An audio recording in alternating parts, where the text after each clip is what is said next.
Hello students, अनिमा class में आपका स्वागत है। मैं आज आप लोगों को क्लास 6 सिविक्स अभ्यास प्रश्न पत्र अध्याय 1 से 5 पर आधारित 1 से 5 तक जितने भी प्रश्न हैं, इम्पोर्टेंट प्रश्न, उन सभी प्रश्नों को मैं आप लोगों को आज करवाऊंगी।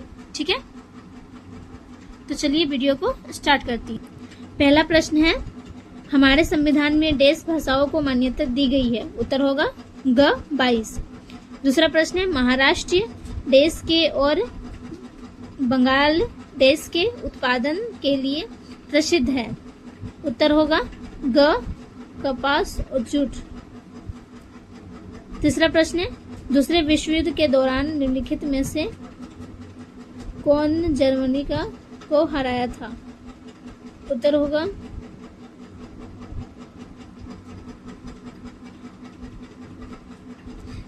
ख हिटलर।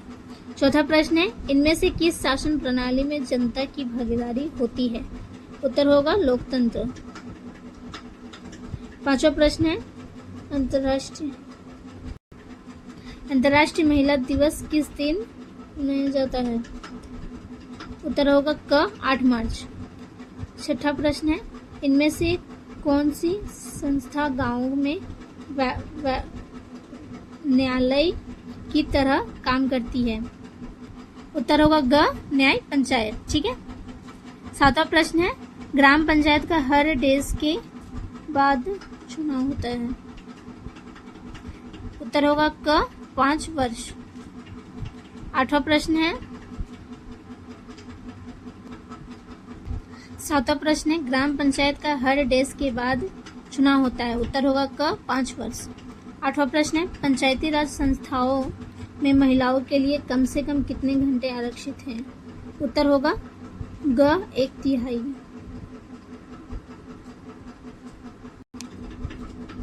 दूसरा में है, रिक्त स्थान को पूर्ति कीजिए। खाली स्थान को भरना है। ठीक है। पहला प्रश्न है, भारत में देश में एकता देखने को मिलती है। उत्तर होगा विविधता। दूसरा प्रश्न है, दक्षिण अफ्रीका में अश्वेतों के नेता देश ने रंगभेद नीति के विरुद्ध संघर्ष किया। उत्तर होगा नेल्सन मंडेला। तीसरा प्रश्न है, भारत में देश शासन प्रणाली है।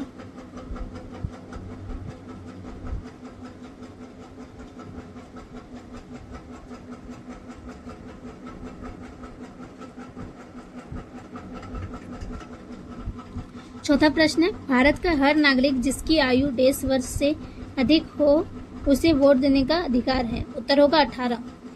पांचवा प्रश्न है, पंचायत का शाब्दिक अर्थ है एक ऐसा निकाय जिसमें देश व्यक्ति होते हैं। उत्तर होगा 5। छठा प्रश्न है, पंचायत सचिव। चौथा प्रश्न है, भारत का हर नागरिक जिसकी आयु 10 वर्ष से अधिक होती है उसे वोट देने का अधिकार है। उत्तर होगा 18। पांचवा प्रश्न है, पंचायत का शाब्दिक अर्थ है ऐसा निकाय जिसमें देश व्यक्ति हो। उत्तर होगा 5।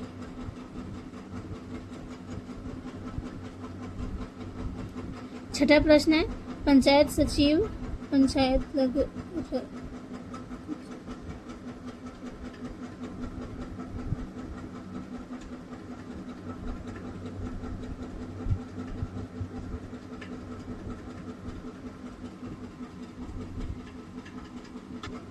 तीसरा का प्रश्नों को अंतर बताना है। ठीक है। पहला है, राजतंत्र और तानाशाही, इन दोनों के बीच अंतर बताना है। पहला अंतर है, राजतंत्र का अर्थ एक ऐसी शासन व्यवस्था से है जिसमें प्रभुसत्ता अर्थात संपूर्ण शक्तियों एक अकेले व्यक्ति के हाथों में होती है। तानाशाही व्यवस्था में सत्ता की बागडोर एक ही व्यक्ति के हाथ में होती है। दूसरा है, राज्य या सम्राट राज्य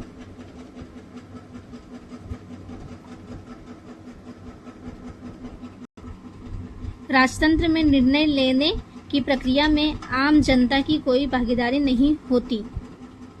तानाशाह की शक्तियों पर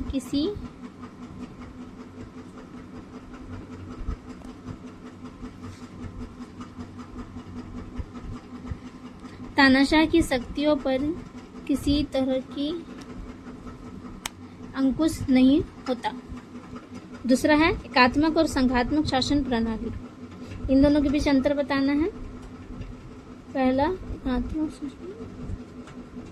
एकात्मक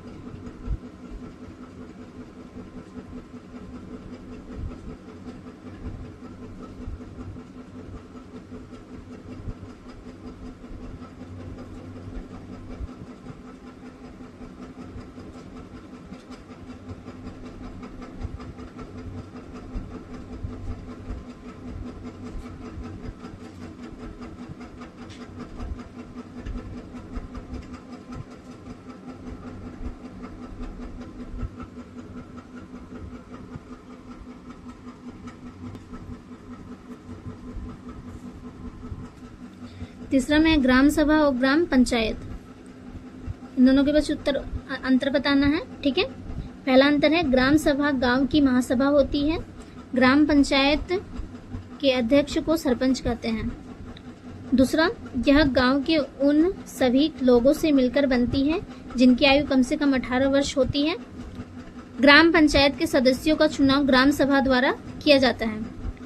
ग्राम सभा अपना कार्य करने के लिए एक वर्ष में कम से कम 2 बैठकें करती है। सरपंच ग्राम सभा द्वारा चुना जाता है और पंचायत की बैठकों का समापति होता है। पांचवा के जितने प्रश्न हैं सारे प्रश्नों का उत्तर हल्का डिटेल में देंगे। ठीक है, पहला प्रश्न है विविधता में एकता का क्या अर्थ है। उत्तर होगा विविधता नहीं, हमारे समारोह, उत्सवों, खेलों, भंडारों, भाषाओं, पोशाकों और भोजन की आदतों में विविधता नजर आती है। हमारे भाषाओं को भी भिन्न भिन्न बोलियां हैं, लेकिन बुनियादी तौर पर हम सब एक हैं, इसलिए हम सब एकजुट हैं। इसी को विविधता में एकता कहा जाता है। दूसरा प्रश्न है रूढ़िबद्ध विचारों की विवेचना कीजिए। क्या रूढ़िबद्ध विचारों का होना अच्छी बात है? नहीं, रूढ़िबद्ध विचारों का होना अच्छी बात नहीं है। पूर्वाग्रह या रूढ़िबद्ध विचारों से लोगों में घृणा, कटुता और शत्रुता उत्पन्न होती है। जिन समाजों में इस प्रकार के विचार हावी रहते हैं वे कभी प्रगति नहीं कर सकते। कभी कभी तो ऐसे विचार समूचे राष्ट्र की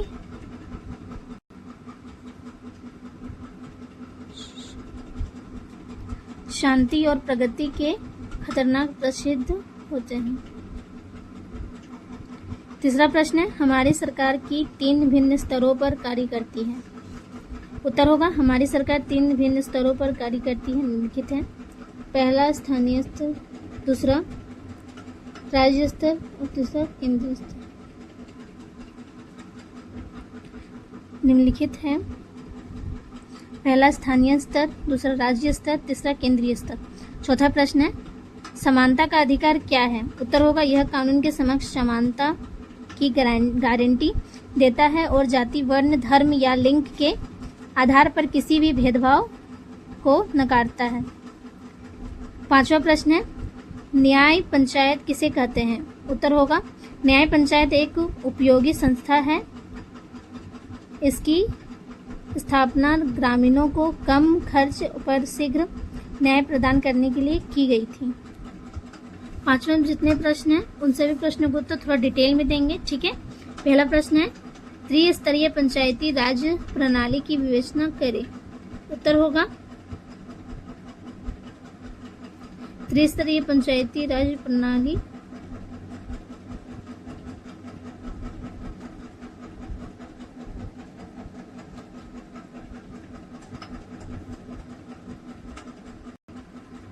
ग्रामीण स्तर पर 2 निकाय यानी 2 संस्थाएं स्थापित की गई हैं, ग्राम सभा और ग्राम पंचायत।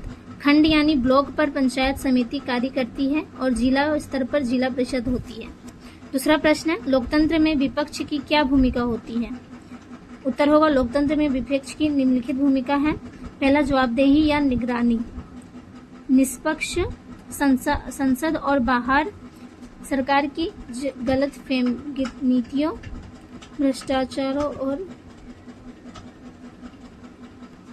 भ्रष्टाचार और अनियमितताओं पर सवाल उठाता है।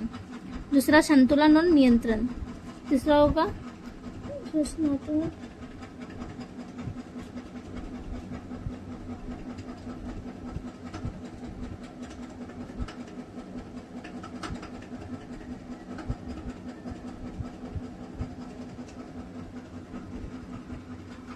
चौथा है विधायी प्रक्रिया में योगदान। कानून निर्माण के समय विपक्ष विधेयकों पर चर्चा, संशोधन और बहस के माध्यम से कानून को अधिक समावेशी और जनोपयोगी बनाता है। पांचवा जन जागरण। विपक्ष बेरोजगारी, महंगाई और मानवाधिकार जैसे महत्वपूर्ण मुद्दों पर जनता को जागरूक करता है और सड़कों से संसद तक शांतिपूर्ण विरोध दर्ज कराता है।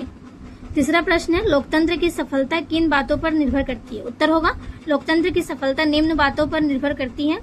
पहला, स्वतंत्र और निष्पक्ष चुनाव, जनता द्वारा बिना किसी डर के अपने प्रतिनिधियों को चुनने की प्रक्रिया। दूसरा, नागरिकों की सक्रिय भागीदारी, मतदान के भाग लेना और राजनीतिक प्रक्रियाओं को चुनने की प्रक्रिया। तीसरा, व्यक्तिगत स्वतंत्रता और मौलिक अधिकार, नागरिकों को भाषण, अभिव्यक्ति और संघ बनाने की आजादी। तीसरा, स्वतंत्र न्यायपालिका, न्यायपालिका का कार्यपालिका और विधायिका के प्रभाव से मुक्त होना जो संविधान की रक्षा करे। कानून का शासन, सभी नागरिकों के लिए कानून समान और संविधान का पालन।